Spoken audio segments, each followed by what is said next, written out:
Gas prices hit yet another record high today, $4.37 for a gallon of regular. That's the highest price it's been since AAA started tracking gas prices in the year 2000. A month ago, the price for a gallon of regular was $4.12, and a year ago, it was $2.97 a gallon. And diesel is up as well, $5.55 a gallon. That's up about 50 cents from a month ago and up from $3.12 a year ago. And I know most of you don't put diesel in your cars, but you know who does? Semi-truck drivers.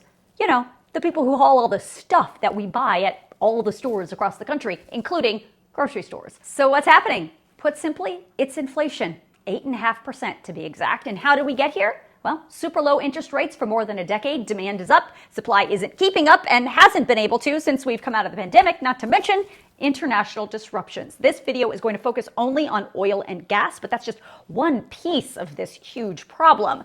But it's a big piece. The cost for a barrel of crude oil, in fact, is up. Not just in the United States, but all over the world.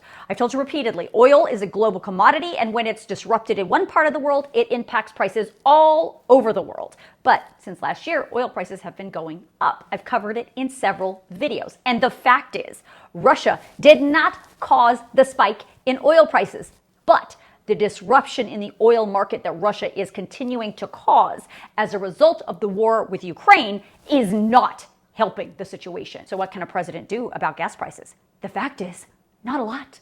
Politicians always take too much credit when gas prices are low and get too much blame when gas prices are high. Presidents cannot dictate the price on private companies, even if those companies are selling gasoline. There are a few minor things presidents can do, like release oil from the United States Strategic Petroleum Reserves, which is being done, but not making that much of a dent in prices. Congress can reduce or eliminate the amount of federal gas tax, which is being considered, though the president can't do that.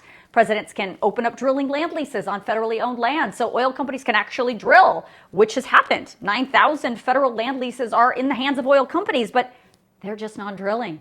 You'd think they'd be going gangbusters right now, right? Wrong.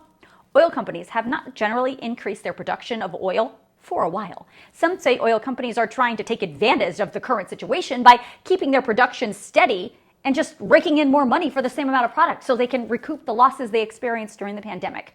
For the record, Chevron and ExxonMobil just recently reported extraordinary profits for the first quarter of 2022. Chevron raked in $6.3 billion in one quarter, quadrupling its profit from the same time last year, and ExxonMobil raked in $5.5 billion in the first quarter, which is double its profits from last year.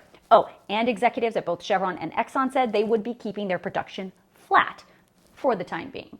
The other thing Congress can do to deal with gas prices is to try and crack down on what it sees as price gouging, and that's also being considered.